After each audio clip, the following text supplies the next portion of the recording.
Welcome back to Hardware Unboxed. Today we're checking out AMD's new Ryzen 6000 series mobile APUs for the first time, starting with the Ryzen 9 6900HS. These new chips for 2022 represent a substantial overhaul of AMD's mobile offering, including the upgrade to Zen 3 Plus CPU cores, RDNA 2 integrated graphics, and DDR5 memory. We recently did a full video breakdown on this new APU design, including a deeper dive into what the Zen 3 Plus architecture actually is, so if you're interested in more information, that's the place to go. As the name suggests, the Ryzen 9 6900HS is part of AMD's HS series that's been available for several generations now.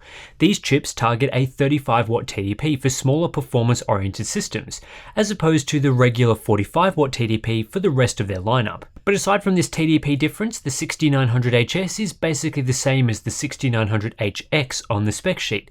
8 CPU cores with 16 threads, base clock speeds of 3.3 GHz, and boost up to 4.9 GHz. 16 MB of L3 cache plus 4 MB of L2, plus a new 12 compute unit RDNA 2 integrated GPU clocked up to 2.4 GHz. All of this has been fabricated on TSMC's N6 node. On the CPU side, the differences compared to Ryzen 5000 mostly amount to clock speed. The 6900HS has a 10% higher base clock and 6% higher boost clock compared to the Ryzen 9 5900HS. But the rest of the chip is quite a bit beefier, with a significantly more powerful GPU and the shift up to DDR5 and LPDDR5 memory support, providing a large jump in bandwidth, plus many other feature additions and battery life enhancements. In this video, we'll be looking primarily at how the Ryzen 9 6900HS fares in performance compared to a range of other mobile CPUs, including Ryzen 5000 stuff, Intel 12th gen stuff, and more. I do understand that one of the big changes to Ryzen 6000 is optimizing efficiency and battery life, but just to be clear, this isn't the focus of this video, and if you want to see battery life data, I'd highly recommend checking out channels that dive deeper into that side of things with individual laptop reviews like Jared's Tech and many others. The test system for today is the new ASUS ROG Zephyrus G14, which is equipped with both an AMD CPU and GPU this generation. On the CPU side, of course, it's the Ryzen 9 6900HS, but on the GPU side, we also get a Radeon RX 6800S, one of AMD's new efficiency-optimized S-series GPUs for gaming. We'll be checking that out in a separate video. On top of this, we get 32GB of DDR5 4800 memory in a dual-stick configuration for the best performance, plus a nice new 14-inch 2560x1600 IPS display at 120Hz. One of my big criticisms about the G14 in the past has been the display, its huge chin and slow response times, but that's been addressed with the new variant for 2022. I've been using this beast for a little while now, and it's genuinely a very impressive system. I've always liked laptops that pack a lot of performance into a compact form factor, and that's the case with this G14 like previous models. Physically, it's a little on the chunky side, but it still has a compact form factor. It weighs just 1.65 kilos, and it has the pretty awesome anime matrix LED array on the lid, which you can use for cool effects. But this isn't a laptop review, so let's get ahead into the benchmarking. Our testing today has been conducted in 2 power configurations. We've got a long-term power limit of 35 watts, which is AMD's default spec for these chips, as well as 75 watts, which is a fairly common boosted power level seen across many laptop vendors. These will be compared apples to apples with other laptop chips running at the same configuration, which gives us the best look at how these CPUs compare in a fair benchmark battle. If we compared one chip at 75 watts to another at 60 watts, we'd really only be comparing which specific laptop design can send the most power to the CPU, not which CPU actually performs better, which is why we test like this. In the case of the G14, out of the box, the laptop actually runs at around 45 watts, or sometimes as high as 80 watts, but there's also a manual mode you can use to fine-tune the power configuration. In Cinebench R23 multi-threading, the 6900HS provides a 6% performance improvement on the Ryzen 9 5980HS at the same 35W power configuration. That's a small uplift, however it does allow the new HS series part to match the last generation Ryzen 9 5900HX at a lower power level, so that's a handy performance per watt increase for AMD's parts. It's not an earth-shattering upgrade though, as the 6900HS is still slower than Apple's highly efficient M1 Pro SoC and 11% behind the Core i7-12700H, though Intel's part is more power hungry. At 75 watts, Alder Lake scales particularly well, so while the 6900HS is able to push ahead of a part like the Ryzen 7 5800H at the exact same 75 watt configuration, the gap to the 12700H gets larger. I expect to see a similar 15% gap between Ryzen 6000 and Alder Lake for the HX series parts, like the 6900HX, which are more likely to be found in designs that can handle high power levels, although this ASUS G14 can comfortably do 75 watts if you want it to. Single thread results are a mixed bag. The 6900HS is the fastest Ryzen mobile APU that we've tested in this benchmark, 7% faster than the 5980HS and better than competitors like the M1 Pro and Intel 11th Gen to a small degree. But it also gets easily beaten by Alder Lake. The 12700H is 13% faster here, and that's despite the 12700H only clocking up to 4.7 GHz versus 4.9 GHz for the 6900HS. Zen 3 Plus, not including any IPC improvements, will see Intel hold the single-thread crown this generation with its powerful P-core design. Handbrake is a particularly strong result for AMD's processors this generation, and Ryzen 6000 seems quite efficient in these sorts of AVX-heavy tasks. The 6900HS is able to match the Core i7 12700H here, and only comes in a few percent slower than the 5900HX. This represents a 10% performance uplift over AMD's previous 35-watt processors, which is right in line with the gains in base clock and where we expected to see performance per watt fall this generation. The 6900HS is also able to hold its own to some degree at 75 watts, however it is now slower than the 12700H. Still, this is a solid result for thin and light laptops that can manage to run the efficiency optimized CPU at a higher power level. In Blender, we see another result where the new 6900HS is matching the Ryzen 9 5900HX. In this benchmark, the 6900HS is only 3% slower than the 12700H, despite featuring a 35-watt TDP versus 45-watt, which suggests that AMD is delivering more performance per watt with this part. However, it can't match the Apple M1 Pro here, which has outstanding efficiency among the parts we've tested so far. Like we saw in previous 75-watt benchmarks, yes, the Ryzen 9 6900HS does perform reasonably well and above the level of the 5800H, but Alder Lake simply scales better and performs better at these higher power levels. The 12700H is 10% faster here, not the biggest margin, but it does put Intel ahead, and that's comparing Core i7 versus Ryzen 9. The 6900HS is a great performer in code compilation, delivering a 19% performance uplift compared to the Ryzen 9 5980HS. This isn't just from improvements to CPU performance per watt, it's also from DDR5 memory, as this code compilation test benefits from memory bandwidth improvements. This sees the 6900HS outperform the 5900HX, which is in contrast to most other long-term multi-thread workloads.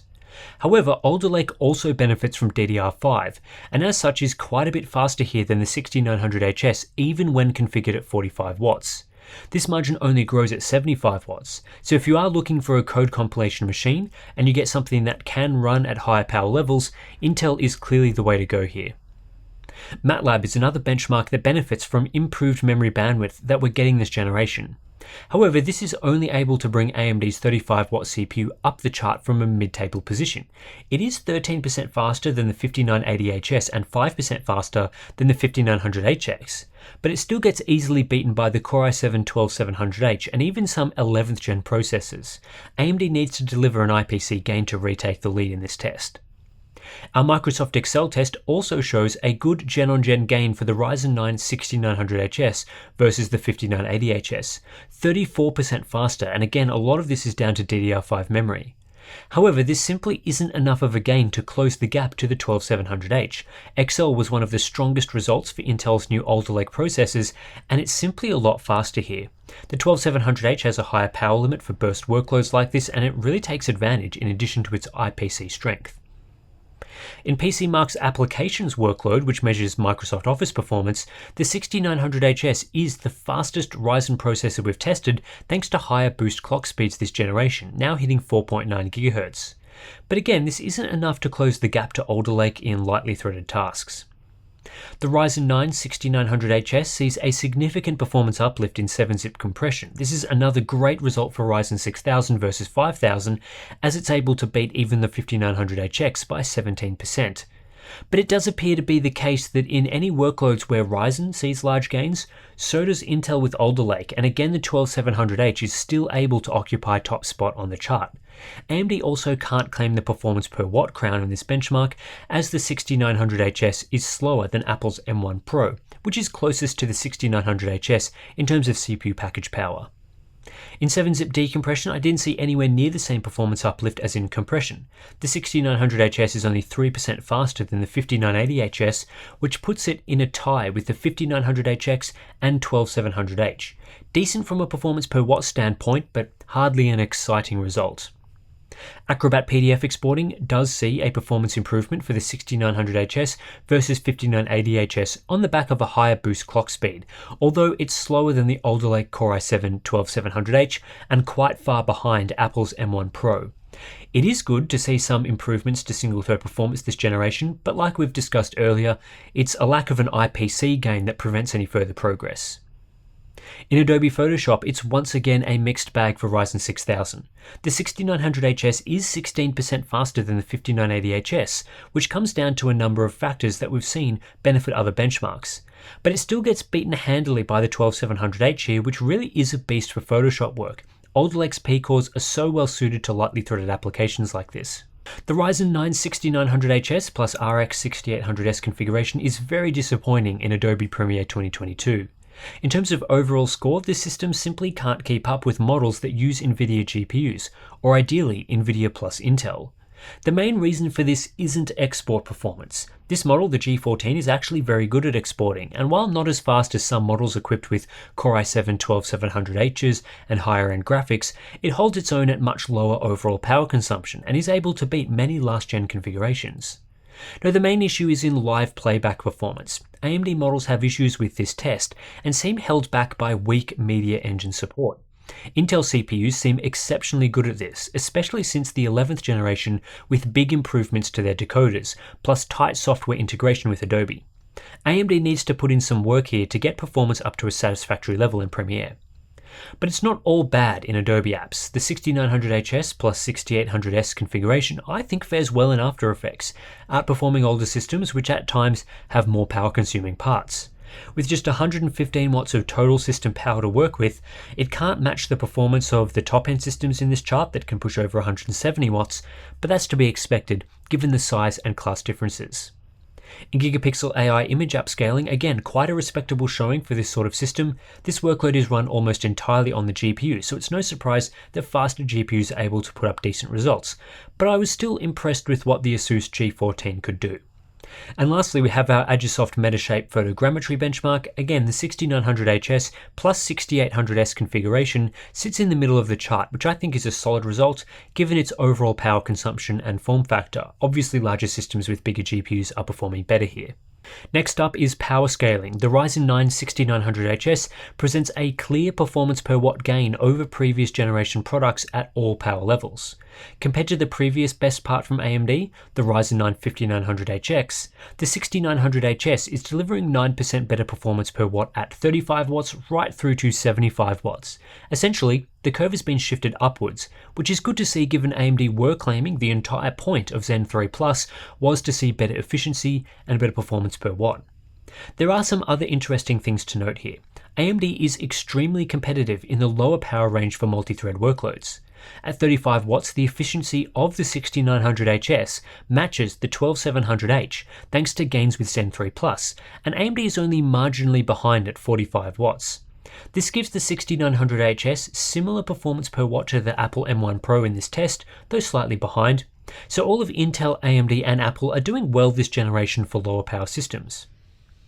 However, despite the shift to a new process node and improvements that allow for higher clock speeds, the 6900HS fundamentally has the same scaling behavior as Ryzen 5000 parts. That is to say, the 6900HS doesn't gain as much performance at higher power levels as the 12700H. So the 12700H delivers substantially better performance per watt in the higher range of this chart. But the alternate way to think of this is that Alder Lake scales poorly to lower power levels, while Ryzen 6000 is able to maintain a high percentage of its performance at lower power levels. Ultimately, they each have different strengths. Measuring power from the wall, the Ryzen 9 6900HS does use less power than 45 watt parts, and it's quite similar to the M1 Pro for sustained workloads. However, it's not a very efficient part for single thread. Pushing this CPU up to 4.9 GHz is clearly operating it well outside the efficiency window. It not only used more power than the 12700H in this test, it was also slower, which isn't ideal. To round out this review, I'm going to show some integrated GPU benchmarks, because one of the major improvements to Ryzen 6000 is the RDNA 2 iGPU, and I'm sure many people will be interested to see how it goes. Now, of course, iGPUs for H-series products aren't particularly relevant, as basically all laptops using these parts will feature discrete GPUs, which deliver much higher performance for gaming, but I guess at the very least this will be a preview for how U-series parts may shape up. In Gears 5, the RDNA 2 iGPU with the full 12 compute units, AMD is branding this as Radeon 680M graphics, performed exceptionally well.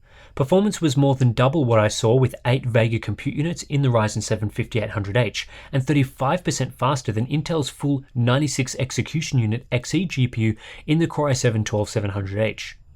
Resident Evil 2 was another title where the 6900HS was more than twice as fast as the 5800H in integrated GPU performance. 12 RDNA 2 compute units was once again 32% faster than the 12700H's Xe GPU configuration, with both models tested using 32GB of DDR5 4800 memory. However, not every game is faster using a Ryzen iGPU. CSGO was one case where the 12700H was superior to the tune of 18%. Yes, the 6900HS is faster in this game than the 5800H, but the margin was rather disappointing, and I suspect some CPU limitations are also at play here, in addition to the low TDP level. But in Age of Empires 4, this game is very playable on the iGPU using medium or ideally low settings. We tested using medium settings, and here the 6900HS was double the performance of the 5800H, and an impressive 44% faster than the 12700H. AMD's iGPU is still less than half as fast as the RTX 3050 80W configuration, but no doubt this model will hold its own against most low-power discrete GPUs. In Rainbow Six Siege, the 6900HS was 78% faster than the 5800H and 35% faster than the 12700H using medium settings, another very strong result for the new RDNA 2 configuration.